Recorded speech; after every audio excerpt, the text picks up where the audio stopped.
was unacceptable no more, the way I was acting. Maybe it's some of my, personal issues or everything. There probably isn't a more complete basketball player skill-wise than Luka. He's got everything you need.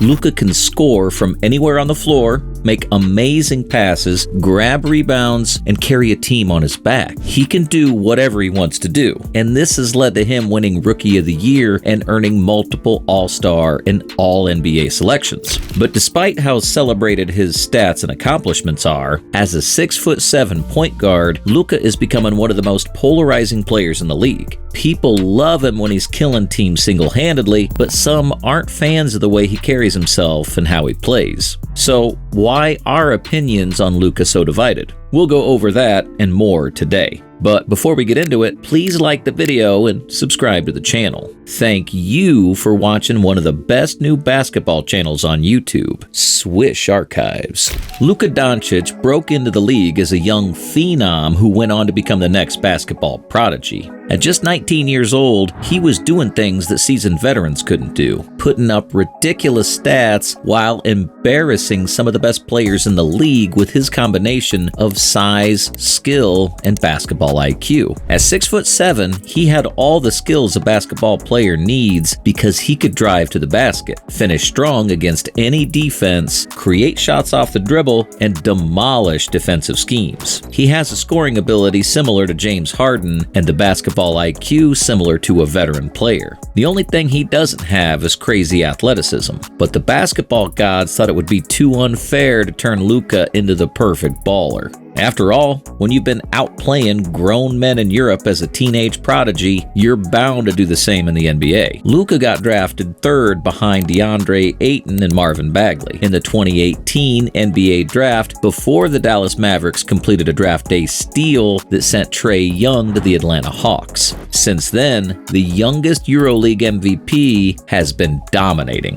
It's hard to dismiss Luka's greatness because of what he can do on the court. He's averaged nearly 29 points and more than 8 rebounds and 8 assists his entire career. That's why he's been an All-Star since his second year and has been named to the All-NBA first team every year since 2020. But while he's never won an MVP yet, he's finished in the top 5 of MVP voting 3 times in his career. So when you look at what Luka can do, you'd think that he's one of the most beloved players in the league. But for all his crazy stats and accomplishments, he's not exactly easy to love for a lot of fans. Watching what he does beyond the stats and the impossible shots and passes will make you understand why he's a polarizing superstar. Luka is a master of complaining.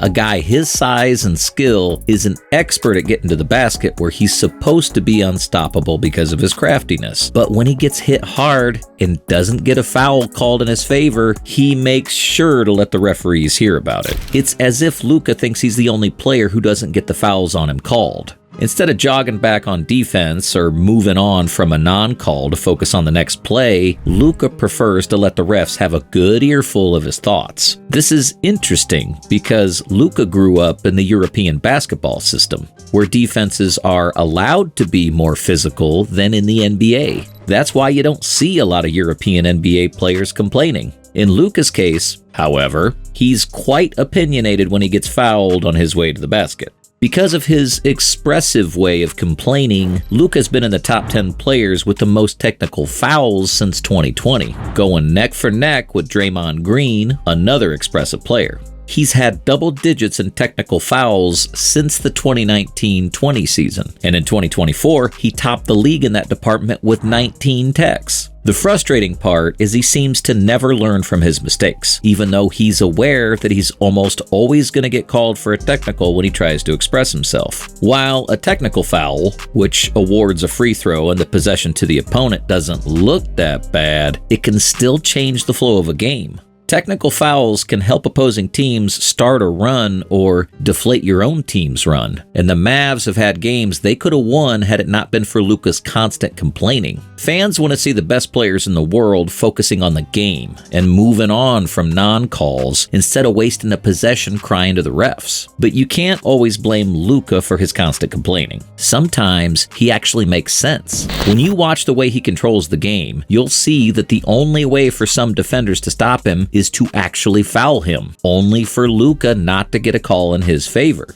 Still, here's where it gets interesting. During the 2023-24 season, Luka ranked 4th in terms of fouls drawn. That's not bad at all, considering that he doesn't always get the same superstar calls that Joel Embiid, SGA, and Giannis get. But when you look at the technical foul stats, he's the only one in the top 15 of most fouled players with double digits in technical fouls. Is it that he feels that he's entitled to fouls? What more can you ask if you're already in the top 5 of most fouled players in the league?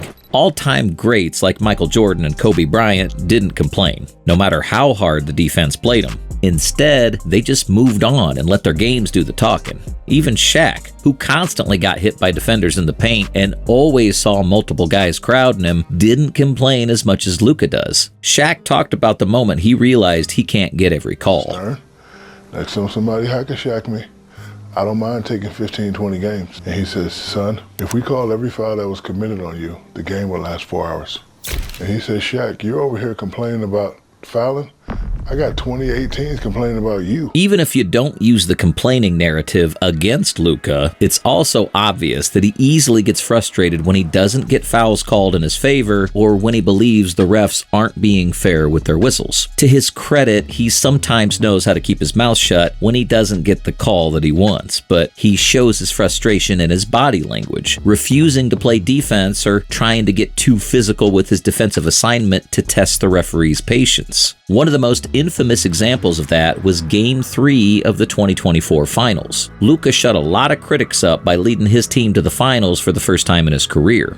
However, his old habits came back in the finals in what was the game that ended the Mavericks' hope of winning that series. Luka was never known for his defense, but there are times when he shows effort on that end. In Game 3, he tried to do too much as a defender. Probably out of frustration as well because he thought he wasn't getting calls in his favor.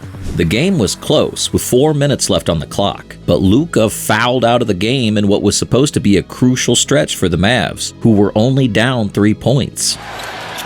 Brown runs into Doncic, blocking foul, and that's it, he's fouled out. Dallas couldn't find offense outside of Kyrie Irving after Luka got disqualified from the game, falling to a 3-0 deficit that's never been overcome by any team in league history. He even flashed the money sign after getting fouled out, insinuating that the finals were rigged in the Celtics' favor. Dallas eventually fell to Boston in 5 games, but while there were a lot of things that the Mavs could have done better in that series, fans thought they could have turned things around had they won Game 3. And it all goes back to Luka, who was absent in the most important stretch of the game. Let's give credit to where credit's due. Luka was the biggest reason why the Mavs got to the 2024 Finals. His fantastic play during the playoffs was crucial in the Mavs' eventual Finals appearance. But putting up great stats and playing like an all-time great won't always cut it when you easily get frustrated by non-calls and bad fouls. It's a different case when Draymond Green or Dylan Brooks complain to the refs and get called for techs because they're not the best players on their respective teams. But when Luka does it, it opens him up to criticism from fans because the team's best player can't afford for him to get tossed from a game due to constant techs. Aside from complaining, some fans also criticize the amount of time he holds the ball. It's the fact that he has to have the ball in his hands all the time, and at times force unnecessary shots. Though you can argue it works for the Mavs, this style of play will typically lose when you play against a team that's team-oriented like the Celtics or Nuggets. So, no matter how great Luka's been in his first 6 seasons in the NBA, he's always going to be a polarizing player because of the way he plays. So, what do you think? Do you think Luka complaining is holding him back? Do you think he'll ever change that? Let us know in the comments. If you enjoyed this video, please hit that like button and subscribe to the channel if you haven't already. Thanks for watching, and we'll see you in the next one.